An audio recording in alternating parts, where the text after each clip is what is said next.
कहते हुए रॉकी के चेहरे पर अलग ही मुस्कान थी। वह तिरछी नजरों से एलिना के ठीक पीछे खड़ी नताशा को देख रहा था। नताशा जो कि अपनी आंखों में दर्द लिए रॉकी को देख रही थी और तभी नताशा के चेहरे के एक्सप्रेशन को देखकर समर धीरे से उसके आगे आया और बड़े ही रिस्पेक्ट के साथ उसने अपना एक हाथ उसकी कमर पर रखा और झुककर नताशा का हाथ अपने हाथों में मांगा।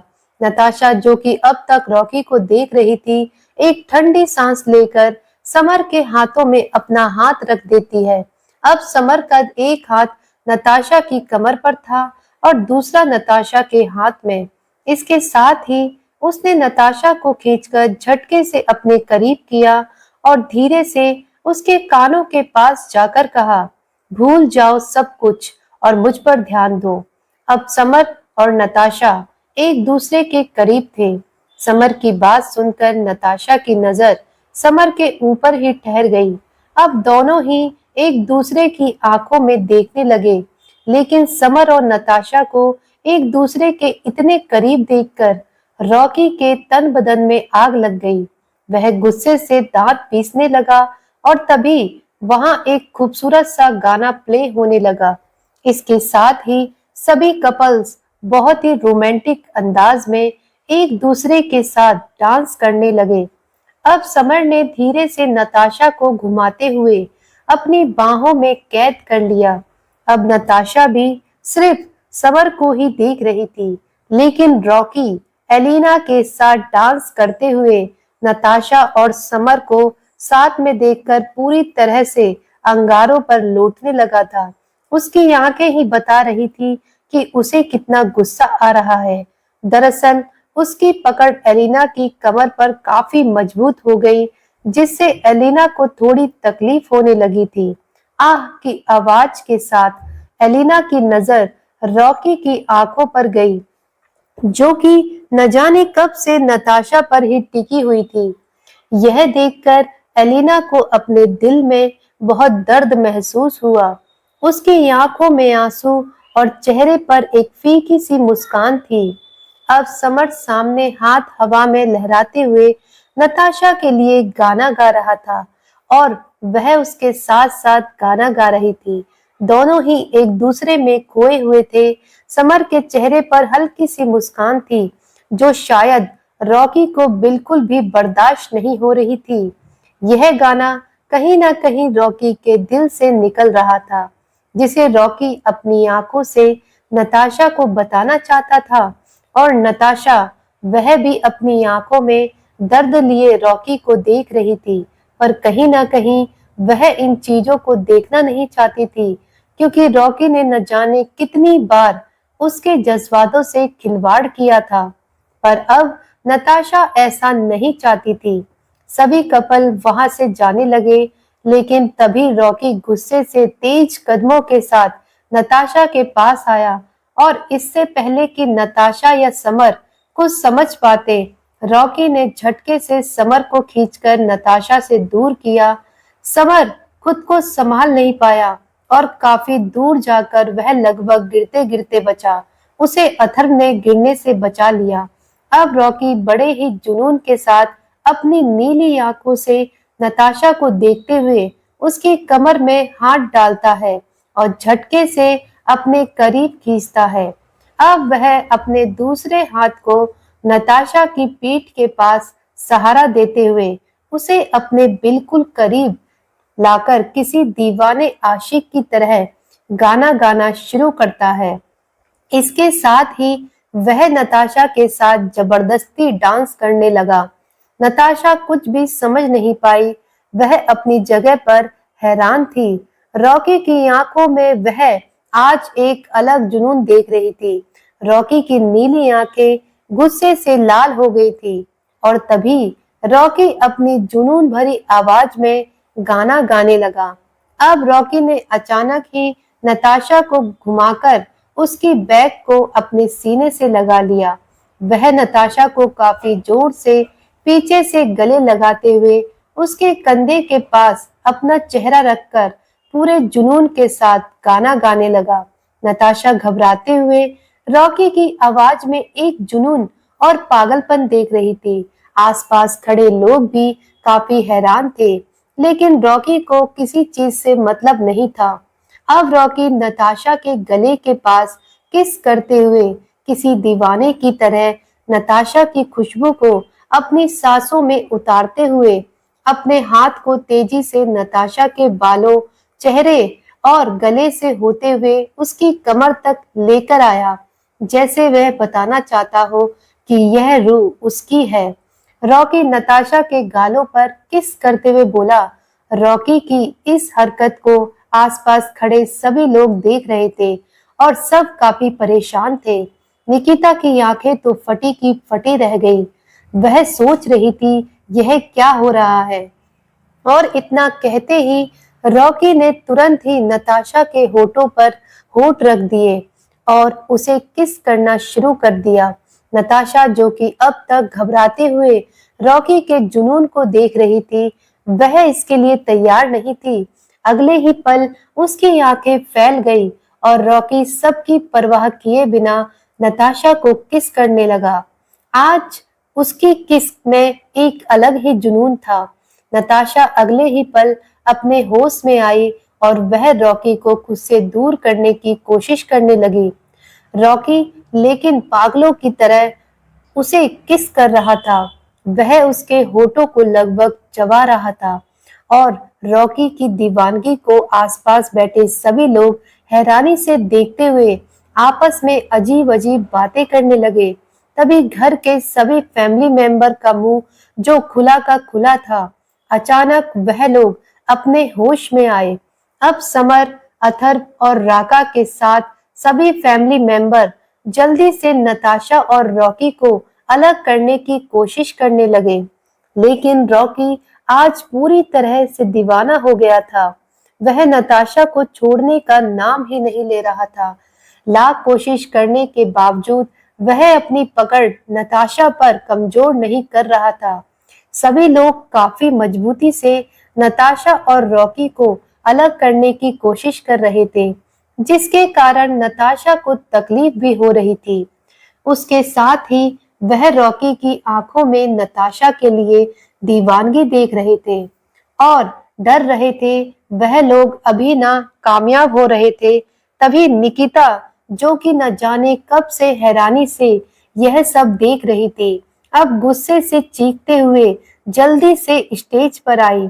रॉकी, बस करो, छोड़ो नताशा को, कहते हुए निकिता ने गुस्से से एक थप्पड़ रॉकी के चेहरे पर दे मारा, जिससे रॉकी की पकड़ अगले ही पल नताशा पर कमजोर हो गई।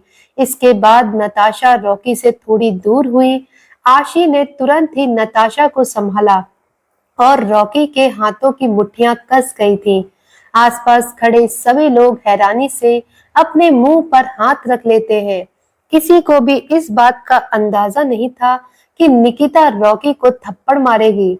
रॉकी का चेहरा एक तरफ झुक गया और तभी निकिता गुस्से से दांत पीसते हुए रॉकी पर चिल्लाते हुए बोली, तुम्हारी हिम्मत कैसे हुई कि तुम मेरे ही सामने मेरी ही बेटी के साथ बदतमीजी करो? तुम्हारी इतनी हिम्मत हुई कैसे? मैं तुम्हें इसके लिए छोड़ूंगी नहीं।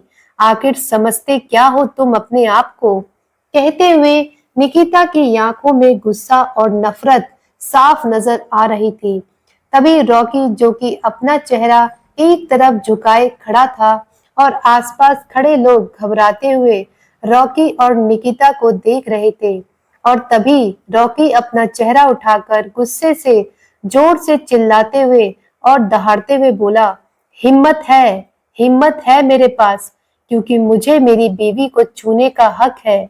मुझे अपनी वाइफ को छूने का, उसे प्यार करने का, उसके करीब जाने का उतना ही हक है जितना रुद्र प्रताप सिंघानिया को आपको छूने का हक है।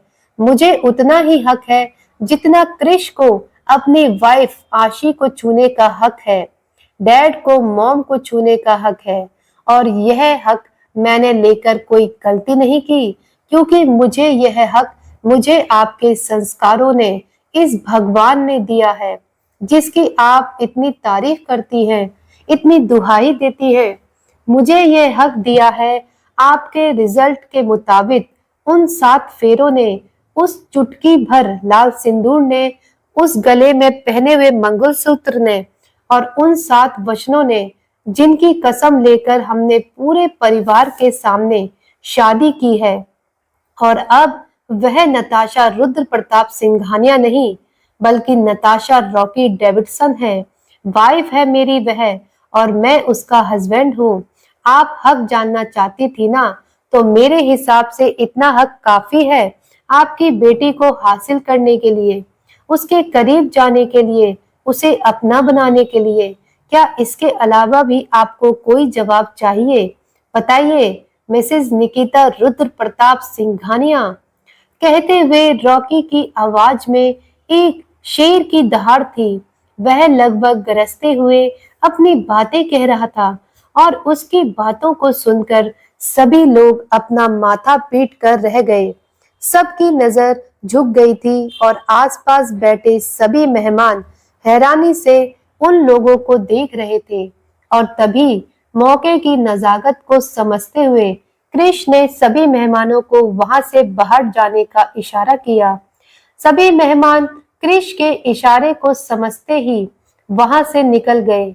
अब क्रिश अपनी ठंडी निगाहों से सामने स्टेज पर खड़े रॉकी को देख रहा था और रॉकी की बातों को सुनकर निकिता के चेहरे की हवाइयां उड़ गई। उसके पैरों तले जमीन निकल गई थी। उसके अपने कानों पर यकीन नहीं हो रहा था। वह हैरानी से आसपास खड़े घर के सभी लोगों को देखते हुए रॉकी से बोली, यह झूठ है, तुम झूठ बोल रहे हो। सभी लोगों की तरफ देखते हुए आप लोग चुप क्यों हैं? कुछ कहते क्यों नहीं? यह झूठ बोल रहा है ना? निकिता के सवालों को सुनकर सभी लोगों ने अपना सर झुका लिया और तभी रॉकी उनके चेहरे के रिएक्शन को देखते हुए अपने चेहरे पर एक स्माइल लाते हुए बोला, सॉरी मदर इन लॉ, पर यह सच है। आपकी बेटी नताशा शादीशुदा है और मेरी वाइफ है। नताशा की कमर में हाथ डालकर झटके से अपने करीब करते हुए उसके चेहरे की तरफ देखकर एटीट्यूड से बोला, क्या मैं सही हूँ वाइफी? अब तुम ही बताओ अपनी मॉम को, क्या मैं झूठ बोल रहा हूँ? और कुछ ही देर में विला के अंदर हॉल में सभी लोग सर झुकाए बैठे थे और निकिता हैरान नजरों से सभी लोगों को देखते हुए उनके जवाब का इंतजार कर रही थी। वह एक बड़े से सोफे पर बैठी हुई थी। उसकी आंखों में गुस्सा साफ नजर आ रहा था। आप लोगों को सांप क्यों सूंघ गया है? क्या कोई मुझे बताएगा? आखिर इतनी बड़ी बात मुझसे छुपाई क्यों गई?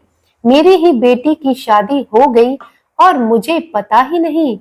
और यहाँ मेरी बेटी की अब दूसरी शादी हो रही है।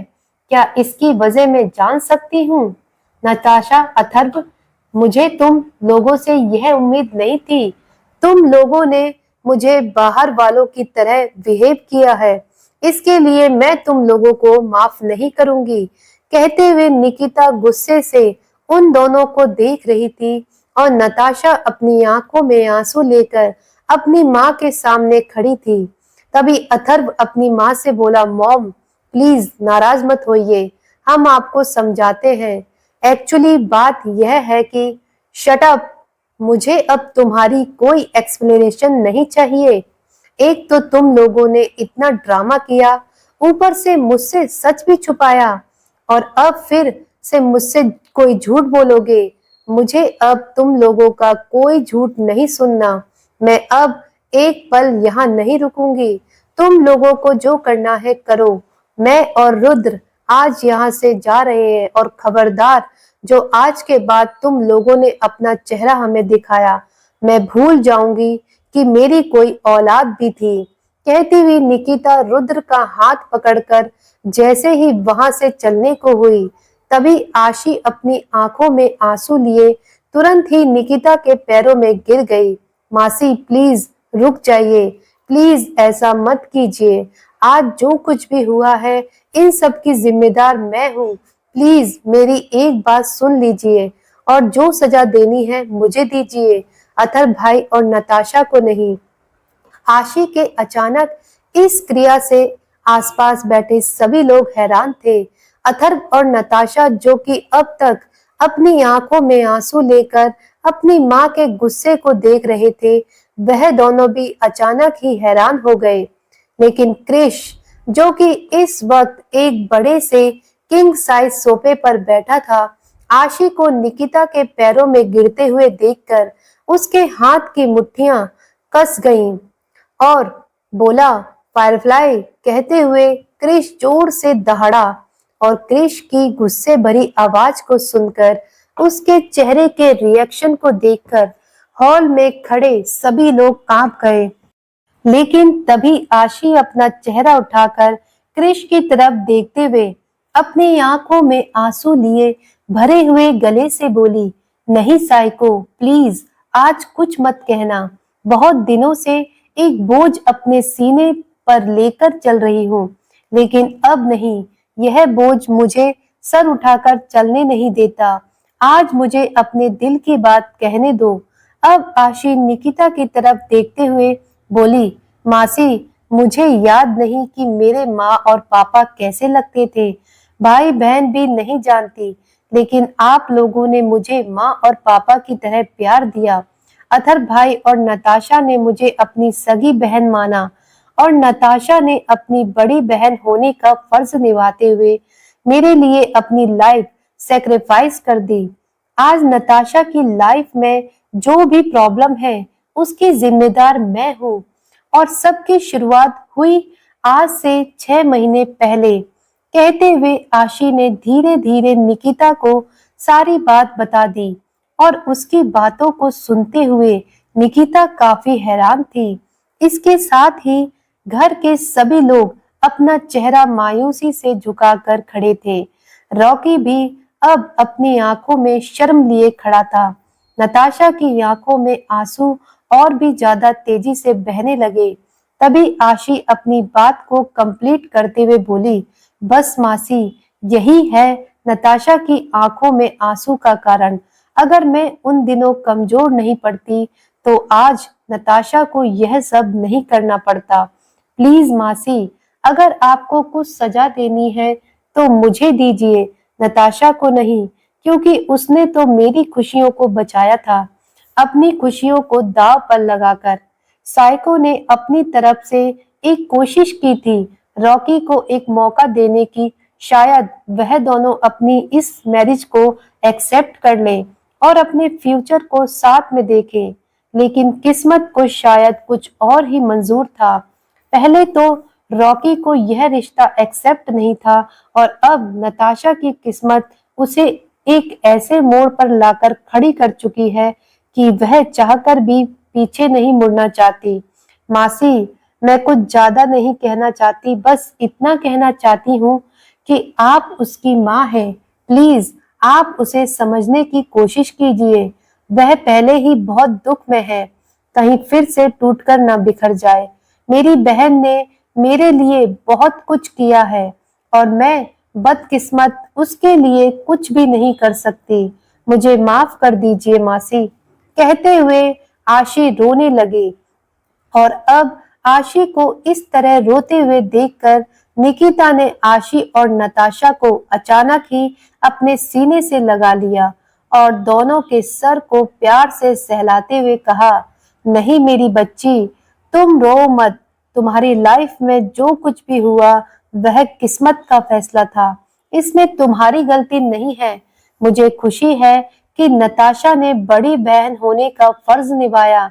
दुख की बात यह है कि इसमें नताशा को काफी तकलीफ हुई, लेकिन जो बिगड़ गया उसे तो हम सुधार नहीं सकते, लेकिन आने वाले फ्यूचर को हम सुधार सकते हैं। भूल जाओ कड़वी बातों को और अपनी लाइफ में आगे बढ़ो। खुशियों के साथ नताशा, मैं तुम्हारी आंखों में आंसू नहीं देखना चाहती।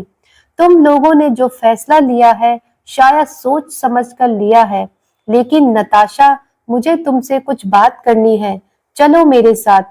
कहते हुए निकिता ने नताशा का हाथ पकड़ा और गुस्से से रॉकी की तरफ देखते हुए तेज कदमों के साथ नताशा को अपने साथ एक कमरे में ले गई और अब उसने नताशा को सोफे पर बैठाते हुए अपनी एक्सप्रेशन लेस नजरों से देखना शुरू कर दिया।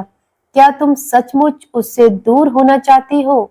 क्या तुम सचमुच उसके साथ नहीं रहना चाहती? क्या तुम सचमुच इस शादी को करना चाहती हो? मैं जानती हूँ कि समर बहुत अच्छा लड़का है, लेकिन फिर भी मुझे साफ साफ जवाब दो नताशा, क्योंकि मुझे लोगों के फैसले से कोई लेना देना नहीं है। मेरे लिए तुम्हारी खुशी ही सबसे ज्यादा इम्पोर्टेंट है। मुझे यह बताओ कि तुम्हारी खुशी किस में है? और अपनी मॉम की बात सुनकर नताशा, जो कि अपनी आंखों में आंसू लिए सर झुकाकर बैठी थी, अपनी भरी हुई आंखों को उठाकर अपनी माँ की तरफ देखने लगी और अगले ही पल नताशा निकिता के सीने से लगकर फूट फूट कर रोने लगी। निकिता ने अपनी बेटी को इस तरह रोते हुए देखकर उसके पीठ को प्यार से सहलाते हुए उसे संभाला। बस मुझे तुम्हारा जवाब मिल गया, अब कुछ भी कहने की जरूरत नहीं है।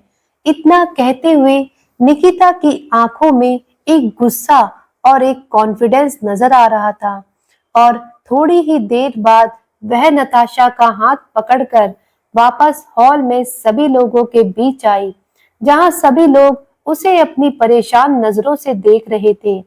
अब निकिता एक ठंडी सांस लेते हुए सभी लोगों की तरफ देखते हुए बोली, मुझे आप लोगों के सामने एक अनाउंसमेंट करनी है। और निकिता की बात सुनकर सभी लोग उसे हैरानी से देखने लगे, लेकिन क्रिश के चेहरे पर कोई एक्सप्रेशन नहीं थे। तो दोस्तों, आखिर क्या फैसला लिया है निकिता ने? क्या रॉकी अपने प्यार को हासिल कर पाएगा? क्या वह सबके सामने यह कबूल कर पाएगा कि उसे अपनी वाइफ से प्यार है? आखिर क्या चल रहा है क्रिश के दिमाग में? क्या नताशा रॉकी को एक्सेप्ट करेगी? क्या उसे यकीन होगा रॉकी के प्यार पर? और अब निकिता की अनाउंसमेंट वाली बात सुनकर रॉकी के कान भी खड़े हो चुके थे। उसके चेहरे पर एक चमक आ रही थी, यह सोचकर कि शायद अब निकिता रॉकी और नताशा को अलग ना करे। रॉकी अपने चेहरे पर मुस्कान लेकर नताशा की तरफ अपने कदम बढ़ाने लगा। तभी निकिता उसे ठंडी निगाहों से नताशा की तरफ जाते हुए देखकर तेज आवाज में बोली, मैं क्रिश के फैसले के साथ हूँ। नताशा और समर की शादी जरूर होगी, और 5 दिन में नहीं बल्कि 3 दिन में होगी। हम लोग सुबह ही शादी की शॉपिंग के लिए निकलेंगे। परसों हल्दी की रस्में होंगी, उसके अगले दिन मेहंदी और संगीत, और फिर शादी। और निकिता की बातों को सुनकर हॉल में खड़े सभी लोग हैरान थे, लेकिन रॉकी की आंखें हैरानी से फैल गई। उसके चलते हुए कदम रुक गए और वह अपनी जगह पर जम गया। अब उसके हाथों की मुट्ठियां कसने लगी थी, चेहरे पर गुस्से के भाव आने लगे थे। वह अपने दांत पीसते हुए निकिता से बोला, व्हाट? यह आप क्या कह रही हैं मदर इन लॉ? आप होश में तो हो?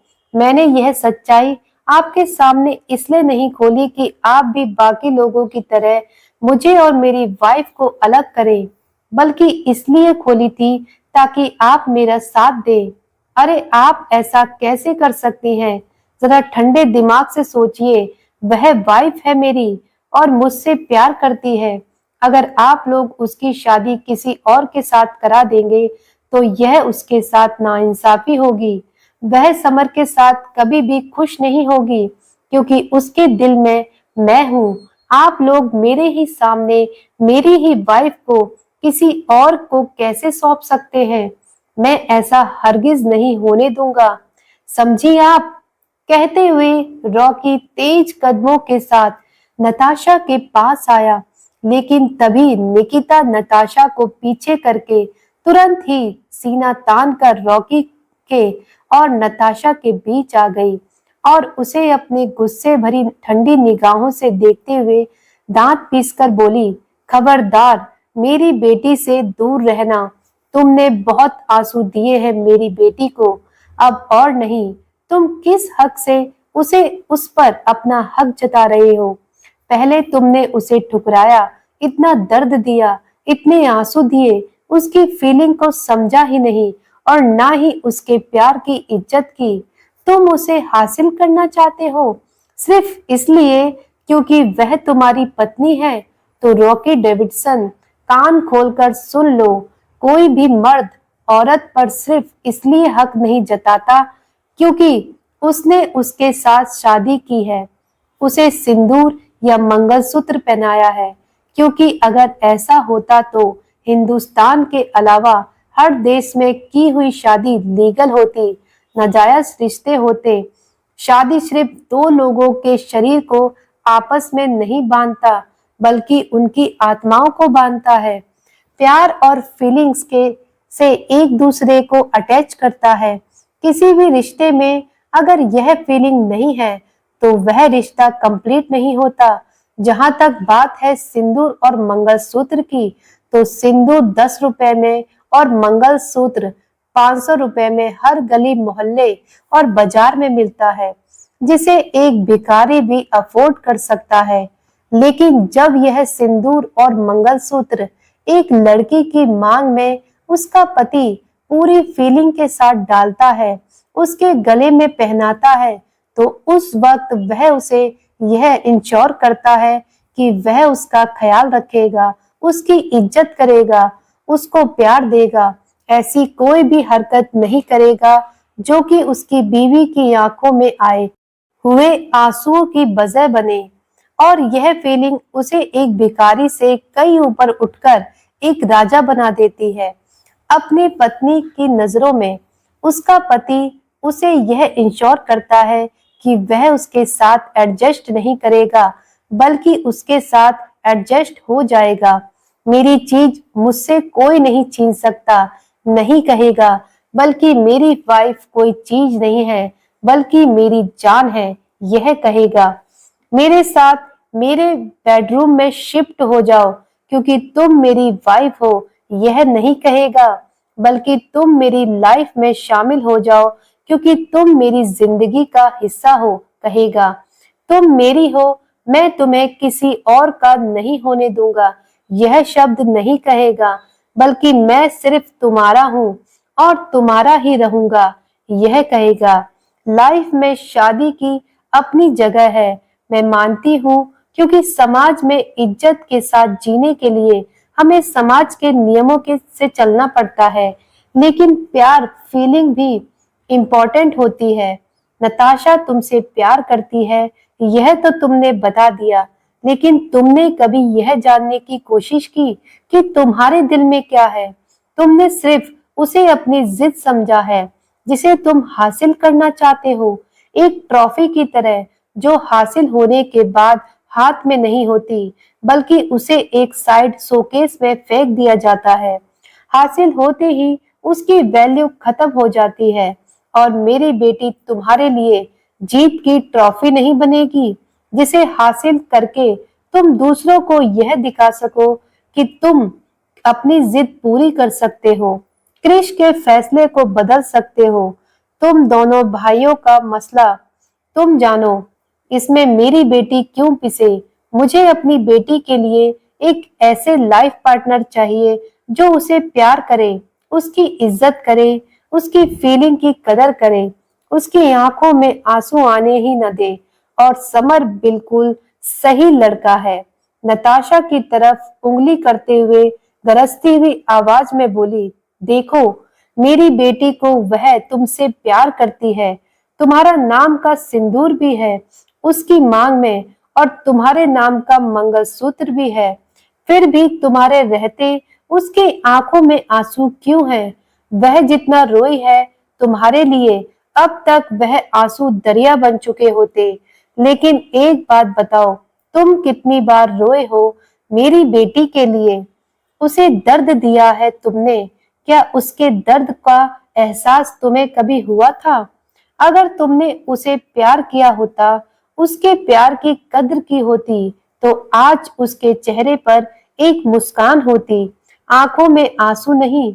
उसके आज के इस दर्द की वजह तुम हो, लेकिन मैं उसको जिंदगी भर तो इस दर्द के साथ रहने नहीं दूंगी। इसलिए मैंने जो फैसला लिया है वह बिल्कुल सही है और तुम जिस शादी की दुहाई दे रही हो, जिसके जरिए तुम्हें ये लगता है कि मैं तुम्हारे हाथों अपनी बेटी की जिंदगी सौंप दूंगी, वह बेईमानी की जबरदस्ती शादी जिसका वजूद तुम्हारी नजरों में कभी था ही नहीं, तो उसका इलाज भी है मेरे पास। रुद्र की तरफ देखते हुए कमांडिंग टोन में, रुद्र, मुझे सुबह के सुबह एक डाइवोर्स एग्रीमेंट चाहिए ताकि यह जिस रिश्ते की दुहाई देकर बार बार मेरी बेटी के करीब आने की, उस पर हक जताने की कोशिश करता है, वह यही खत्म हो जाए। फिर तो ना तो यह मेरी बेटी के करीब आ सकेगा और ना ही उसे छू सकेगा। और हाँ, शादी वाले दिन ही समर और नताशा के नीदरलैंड चलने का इंतजाम कीजिए। शादी के बाद मेरी बेटी एक सेकंड यहाँ नहीं रहेगी। अब खुश रॉकी डेविडसन, मुझे लगता है मैंने तुम्हारी सारी प्रॉब्लम सॉल्व कर दी है। अब तो तुम्हें मेरी बेटी की इस शादी में कोई प्रॉब्लम नहीं होनी चाहिए। कहते हुए निकिता की आंखों में कॉन्फिडेंस है और उसकी बातों को सुनकर रॉकी का चेहरा शर्म से झुक गया। वह अपनी इमोशनल आंखों से नताशा को देख रहा था और नताशा की आंखों में अभी भी आंसू थे। वह अपना सर झुकाकर खड़ी थी। रॉकी नताशा की तरफ अपने कदम बढ़ाने लगा। तभी निकिता एक बार फिर अपनी आईब्रो उठाकर गुस्से से उसे घूरते हुए नताशा और उसके बीच आ गई। अब रॉकी अपनी आवाज में एक दर्द लेकर थोड़ा सॉफ्ट होते हुए निकिता से बोला, आंटी, मुझे पता है मैंने उस वक्त जो किया था वह गलत था, पर मैं आपको कैसे समझाऊं कि मैं उस वक्त इन चीजों के लिए तैयार नहीं था और इसलिए मैंने नताशा को कोई झूठी उम्मीद नहीं दी थी, क्योंकि मैं जानता था कि इन सब के बाद अगर मैंने उसे नहीं अपनाया तो शायद उसे तकलीफ और ज्यादा होगी। इसलिए मैंने उसे हमेशा इग्नोर करने की कोशिश की। उसका दिल दुखाना मेरा मकसद नहीं था। मैं मानता हूँ मैंने उससे कभी प्यार नहीं किया था और वह मुझे प्यार करती है। इस बात के बारे में भी मुझे बाद में पता चला। मुझे पता है मुझसे शादी करके उसके चेहरे पर कभी मेरी वजह से मुस्कान नहीं आई और आज उसकी आंखों में आंसुओं की वजह भी मैं ही हूँ। लेकिन आंटी, अब सिचुएशन बदल चुकी है। मुझे अब नताशा और इस रिश्ते में कोई प्रॉब्लम नहीं है। मैं अपनी लाइफ को एक मौका देना चाहता हूँ, नताशा के साथ आगे बढ़ना चाहता हूँ। और अगर आप यह सुनना चाहते हैं कि मुझे नताशा से प्यार है या नहीं, तो ठीक है आंटी, मैं एक्सेप्ट करता हूँ, मुझे प्यार है। तो अब तो आपको इस रिश्ते से कोई प्रॉब्लम नहीं है ना? और रॉकी की बातों को सुनकर हॉल में खड़े लगभग सभी लोग हैरान रह गए। नताशा भी अपनी भीगी हुई पलकें उठाकर रॉकी की तरफ देखने लगी और अब वह रॉकी की आंखों में अपने लिए प्यार ढूंढने की कोशिश कर रही थी। तभी निकिता रॉकी की आंखों में देखते हुए अपने चेहरे पर व्यंग्यात्मक मुस्कान लाकर बोली, बहुत अच्छा गेम खेल रहे हो तुम रॉकी, लेकिन अफसोस कि तुम्हारा यह गेम यहाँ नहीं चलेगा, क्योंकि मैंने भी बहुत दुनिया देखी है। यह बाल मैंने धूप में सफेद तो किए नहीं। अगर तुम मेरी बेटी से प्यार करते हो तो तुम्हारी आंखों में वह एहसास क्यों नहीं है? तुम्हारी जबान लड़खड़ा क्यों रही है? जिस तरह तुम दहाड़ते हुए हमारे खिलाफ आवाज उठा रहे थे, बेझिझक अपनी बातें कह रहे थे, वह बुलंद आवाज आज भीगी बिल्ली की तरह मिमिया क्यों रही है? तुम्हें देखकर ऐसा क्यों लग रहा है कि तुम ना चाहते हुए भी प्यार जैसे शब्द का इस्तेमाल कर रहे हो, क्योंकि अब तुम्हें लगता है कि इसके अलावा तुम्हारे पास कोई और रास्ता नहीं है हमारा फैसला बदलने के लिए। अगर प्यार है तो तुम्हारी आंखों में प्यार की चमक क्यों नहीं है, जो मुझे रुद्र की आंखों में अपने लिए नजर आती है, राहुल की आंखों में तुम्हारी मॉम ऐना के लिए नजर आती है, क्रिश की आंखों में आशी के लिए नजर आती है। जबकि वह तो इतना खड़ूस है कि मुझे लगता ही नहीं कि उसने कभी आशी को आई लव यू कहा होगा। यह सुनकर आशी मुंह बनाते हुए क्रिश की तरफ देखने लगी, लेकिन इसके बावजूद उसका प्यार उसके चेहरे और उसके एक्ट से नजर आता है, क्योंकि वह उसे हमेशा खुश रखने की कोशिश करता है, उसकी बातों की वैल्यू करता है। वह एक डेडिकेशन व कॉन्फिडेंस मुझे तुम्हारी आंखों में नजर क्यों नहीं आ रहा? कम ऑन रॉकी, तुम अभी 21वीं सेंचुरी में हो। आई लव यू बाबू सोना बेबी डार्लिंग स्वीट हार्ट, यह शब्द तो आजकल के 8 साल के निब्बा निब्बी भी एक दूसरे को बोलते हैं, जिनके दूध के दांत भी नहीं टूटे होते, लेकिन जब असली समाज और स्ट्रगल से उनका सामना होता है तो धुएं की तरह हवा में हो जाते हैं। यह शब्द बिल्कुल उसी सॉरी की तरह है जब कोई इंसान अपनी गलती करे और दूसरों को दिखाने के लिए बस फॉर्मेलिटी के लिए सॉरी बोल दे, उसे फील ना करे। तो इस आई लव यू की वैल्यू भी बिल्कुल उसी सॉरी की तरह है, मीनिंगलेस, जिसे ना ही तुमने फील किया है और ना ही किसी को फील करा सकते हो। और जिस उम्र में फिलहाल तुम हो, उस उम्र में तो यह सॉरी और आई लव यू हम दिन में 10-10 बार सुनते हैं, या उससे भी ज्यादा बार। लेकिन फाइनली होता क्या है? हर 3 से 6 महीने में तुम लोग गर्लफ्रेंड को कपड़ों की तरह बदल देते हो और फिर किसी नई के साथ आई लव यू। लेकिन मुझे तो अपनी बेटी के लिए एक लॉयल और परमानेंट लाइफ पार्टनर चाहिए, उस इंसान के साथ जो उसके लिए सचमुच लव फील करे। खैर, मुझे लगता है कि मुझे जो फैसला लेना था मैंने ले लिया और मेरी बेटी के लिए यही सही है। रुद्र, बहुत रात हो गई है, प्लीज आप वकील से बात कर लीजिए ताकि सुबह ही पेपर आ जाए। वैसे भी कल बहुत काम है, शॉपिंग पर जाना है। आई थिंक अब हम लोगों को चलना चाहिए। आप सभी जाइए और अपने कमरे में आराम कीजिए, क्योंकि सुबह आप लोगों को एनर्जेटिक भी तो लगना है।